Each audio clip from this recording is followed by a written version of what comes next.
people have gotten more concerned with mental health, and they've become much less mentally healthy. Like, a lot of people I know can't pick up a phone and make a phone call. Yeah, it's pretty crazy. I'm like, if that was 50 years ago, they'd put you in an asylum. Like, what do you mean you can't pick up a phone and make a phone call? Right. This is not real danger you're facing, but these people think they're facing danger. Like, that's institution worthy. That's section worthy. If you haven't watched Peep Show, you can get people sectioned in the UK because they're too crazy. We can't get people sectioned here, but they always joke about getting people sectioned. Yeah, because we did. Oh my God. Yeah, we just watched the HBO doc, the Love Has Won HBO doc, like we said we would. God. It was so funny. It was so funny. My favorite part was that one, like they've got the two hot chicks that just talking to the camera all day. Hope and what's her name? I did a video on this a long, long time ago. I don't remember her name. Hope and is it Claire? Mm-hmm. Is it Claire? I don't know. You're just agreeing with me. That sounds like it. She looks like a Claire. Yeah, something. But she kept saying stuff like colloidal silver. They think, oh, it's going to turn you blue. It's not going to turn you blue. Hard cut to it turning what's her name blue. She died blue. Her mummy was blue. Like okay, blue. Let's refresh. Yeah. Let's move it back and refresh. Love Has Won is a cult that popped off during this all cult of positivity thing after the internet. So I'm going to say like 2010. It really popped off. Did she leave her family in 2009? Amy Carlson. Yeah. So go to my YouTube and go to my Rate My Cult from a few years ago. Love Has Won. Mm-hmm. Get all caught up on this woman. Yeah. And then HBO recently released a documentary about her, and they had a lot more access than I did because they have more resources and more money than us. Than me, yeah. Wow. Just at my house during lockdown. But they did a great job. They really did. And I know I heard that the people in the cult were really happy with the documentary. And it was something that I think we pointed out while we were watching it is we're really only hearing from the people in the cult. There's no like adult voice that comes in. Like her mom. There are like family members of some of them. But for the most part, it is just the perspective of the people in the cult. They don't bring in a doctor to be like, drinking colloidal silver doesn't do anything, and in fact might hurt you. And drinking 1.5 liters of vodka every day and not eating will kill you. Anorexia, her drinking destroyed her liver, and then this was during COVID, and she was drinking all this colloidal silver, and that just turned her completely blue. She died in, I believe, April of 2021. Mm-hmm. She'd been driven out of Hawaii by the locals, which is great. Yeah. It's fantastic. Satire is dead. You can't make a funnier thing. You can't make a funny thing that would happen to her because she's ridiculous. She's screaming about her chicken parmesan and claiming that she is God. In the comedic timing from Claire or whatever their name is, they're the two girls that run like some of the live streams. I think my favorite cutaway was, I think it was after she had died and she was like, oh, we're going to keep this going. What do you think? We're just going to go back to Florida and go back to Boston, and then hard cut to 3 months later, Florida. It was so funny. And this is just, I can't believe this. But when these cult members, when it all falls apart, where do they go? Back to mom. If you have a mom, you go back to mom. And that's what they did. They were like, I'm not going to do this. They had abused their family. Mm-hmm. I mean, it talks to people, family members of people who have left cults. They've abused their family for years because the first thing that they do in cult is to have you cut off your family so that you don't have an outside voice telling you, like, these people are crazy. So these people have abused their family for years. Imagine your child being like, I don't want to talk to you anymore. And then just showing up at your door, having wasted 10 years. Luckily, they don't have any children. Because sometimes they show up at their door being like, here are the kids that I have. I don't know who their dads are. Yeah, as far as cults go, this is a pretty benign cult for the most part, other than the leader, which is interesting because like the leader slowly killed herself. Everybody else was just working for the leader. Oh, Father God was kind of a wicked character. The last Father God, Jason. Yeah. But honestly not so bad. He's still living with one of the guys. Yeah, I had heard about it because I know when you had done your video, there wasn't as much information publicly available. So when people started talking about the doc, they were like, this Father God guy is a real toxic, bad man. And he is, and he's definitely got some like meth-induced schizophrenia for sure. But at the end of the day, he's still living with one of the former cult members. Like, he wasn't all that abusive. No, he really wasn't. And he was just like an aggressive man. And you can't hold it against some men for being born that way. Because they're just more like, I don't want to use the word alpha types. Because real alphas never call themselves alphas. So it's totally been poisoned online calling people alphas, but like actual more assertive types. Well, I mean, he was just some guy who was a fuck up in every aspect of his life, and he found this thing. Somebody told him he was special, and he's like, I am special. Look how much more will I can exert than anybody in this little circle of people who are just looking for someone to exert will for them. Yeah, they do want to follow somebody. Yes. And he's like a natural leader. He probably would lead the hunting party, might lead like a guided tour, like nothing too big. And that was his personality. I didn't think he was a bad person, but just that personality over this group of really, really soft people. Yeah. Really malleable people. Yeah. It was funny. I mean, he was like the devilish character, but you know when you're on acid and you're like, this lamp is evil and this lamp is good, right? He was the evil lamp, but it's like, it's not too serious. Well, it wasn't good, and they didn't lean into it, which made me think like, okay, they're not very smart. Because Mother God was just like a trashy Florida woman. Oh, she was so trashy. And she, if you guys haven't yet rewatched that Rate My Cult or watched the HBO, basically she was a McDonald's manager. Mm-hmm. She had 3 kids by 3 awful relationships because she was a party girl. She was like a good time girl, and she just didn't know about birth control or whatever. Very, very pretty. And then she found these online forums and got like spiritually radicalized. Yes. That's a good way to put it. Spiritually radicalized. It's happening a lot. Oh my God, there's so many radicalizations. We'll talk about it later. But so she got spiritually radicalized with this new age stuff, which was like everywhere. Like there's this wash of information. Imagine someone who was never introduced to like maybe any information as a child and teenager, getting everything online has to offer. Right. Like I'm very, very fortunate that my mother was one of these crazy people. Love her to bits, may rest her soul. But she introduced us to everything, like all the religions, all of the variations of things, meditation, all this stuff. And by the time I was like 30, I was like, oh my God, she was nuts. Yeah. And I don't know how you all turned out to be wonderful people, because you got to see firsthand like a proto spiritually radicalized person. Like it's so common now, I think.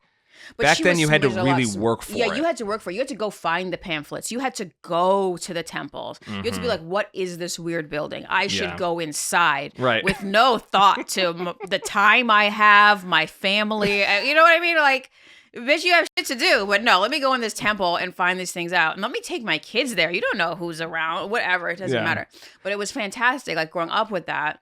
She was also very smart. So she introduced us to it. And then we're very smart. Yeah, so and being smart doesn't mean you're going to be happy or successful. No, it doesn't. A lot of times you're much worse off. But we could see through it. It's like, oh, after like 5 or 6 of these, you know the drill, you know the game. Well, I come from a very practical working class people. You're smart people. Very smart people, but like a practical working class type intelligence. Like, you're going to work in banquets, get on the bar. You make a career work in the bar. But like very smart.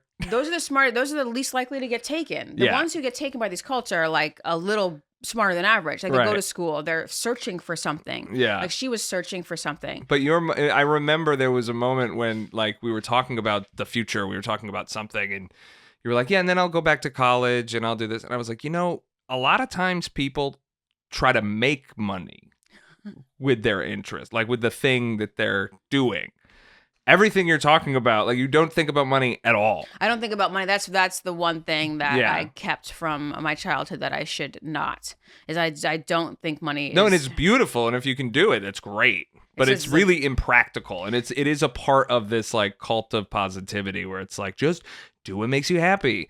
They're all rich, though. I know. That's what I mean. All those people are rich. They only think about money. Right. They only actually think about money. Even a lot of these, let's to bring it back to Love Has Won, she was constantly online buying trinkets. Yes. Well, that's what I was going to say. Sorry, just to bring that thought back, like the Mother God and Father God personalities, if they were actually like attuned to what they were doing, they would have said like represented in this little drama. Yes, they could, because there was some tension between Father God and some of the members, and what they could have leaned into is like, well, Father God is the earthly aggression, the like the male energy. Spirit. You have to be afraid of it a little bit in order, because it has to protect you. So good has to be afraid of it, and bad has to be afraid of it. And then Mother God is just pure love and light. Instead, they said Mother God was channeling Robin Williams, and he was really pissed at everybody for not feeding her properly. And I'm surprised Robin Williams' family let them keep using the name. Yeah. I don't know if you could copyright that. I would just be like, please keep my father's name out of your mouth. Stop telling people you're channeling. You're not channeling my father. Official statement from the Robin Williams estate, you are not channeling my father. But yeah, and it's so great because there was a guy called Archangel Michael. Mm-hmm. And Archangel Michael was the one who was like, oh, you're so spiritual. How do we make money? Like, what can we sell to make money? Oh, yeah. My favorite person in this whole thing. That guy. He's great. So if you've seen it, he's the guy at the end that went to the police station wearing a cardigan and just was like, all these people are in my house. It's my house.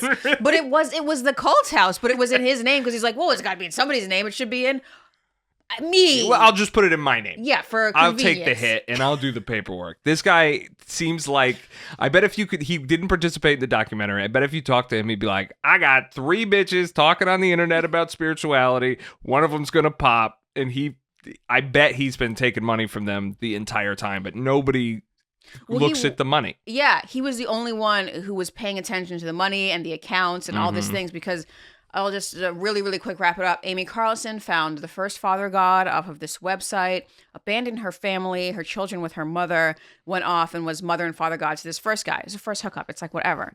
And then she outgrew him. She's such like a man. It's fantastic. Well, she took his thing. Like, took his ideas. The way that she found him, because he was posting on these forums and whatever, and she saw like, okay, I can do something with this. And he even said that. He's like, well, she took like my thing and did it for herself. The difference being my thing was like, hey, we're all God, we're all connected, and we're all part of the same greater being.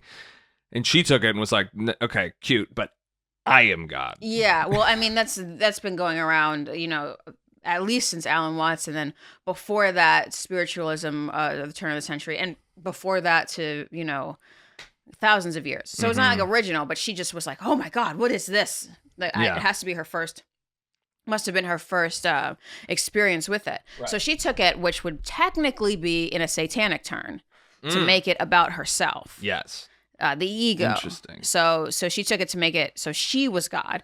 And dude's old. Like, he's not even hot anymore. Maybe a few good times, but like after that, you really want something younger. So she found something younger, the new father god, who was way hotter.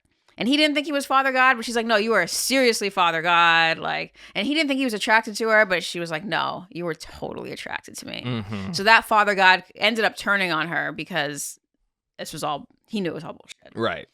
And then she found another Father God. I love how she... Well, hold on real quick. Yeah. The guy that we just talked about, the money guy. Miguel. Archangel Michael. So she's with Miguel in this second Father God. And the second Father God kept being like, girl, like, I think you're taking this a little far. I don't even know if you believe what you're saying. And the money guy was like, he's a hater. He's trying to limit you. You need to keep doing what you're doing, because what you're doing is making money. Yeah. He didn't say that to her, but that's what he was thinking. Of course he thought it. Which is why he's the only one that I actually like of all of these people. Yeah. There's something about him I like that George Santos kind of, I like him. Like, something authentic in that I'm here to make money. Yeah. This is the game. And then he told, basically, second daddy god was like, I'm out. I can't. I'm out of here. So she found third daddy god. Yeah. Was this the guy that is currently living with current father god? He was like a former army guy. Yeah. And how she moves on to guys, or did before she passed in 2021, would be going to them and saying, you're absolutely brilliant. And then they're like, I'm brilliant. And then she's still attractive. I think she was still attractive. Yeah, by that point. Yeah. She was still all right. Yeah. And then so, you offer a man sex and tell him he's brilliant, give him a bunch of drugs. He's like, maybe I am Father God. Oh, man. Yeah. So but that then was it turned out he wasn't Father God. He was Father Multiverse. He was Father Multiverse. Yeah. Because there was another Father God coming along. And then that father, he was the bad daddy. He was a bad daddy, and she moved on to him the same way. But I think he wasn't bad to start. I think she told him. Remember, she told him he was brilliant, and no one had ever told him he was brilliant. Yeah, he made a big point of that Because he was like, nobody ever said I was smart, and I bet it was. Yeah, I bet that's true. I bet that's true. Yeah. But I mean, it's so like a guy thing to do, to go to a woman who's beautiful and be like, everyone always looks at your beauty. It is soft pimp behavior. Yeah. Like, she's a weird, like, soft, spiritual pimp. They're just playing these guys. But she didn't even have her mind on the money like that. Like, she probably had, like, half of her mind understood, you know, all these idiots that come and live with us that are part of my inner circle, they're my employees that I don't have to pay. Like, I'm making money right now. I mean, but she wanted daddy gods because she was horny. She was horny. Yeah, which is okay. It's okay to be horny. Like, you're allowed to. And when I don't understand, she had to do this whole cult thing because, like, you're a seemingly attractive woman. You can just go and get some D. Hey, this is a clip from my Patreon only podcast. Subscribe for more if you want.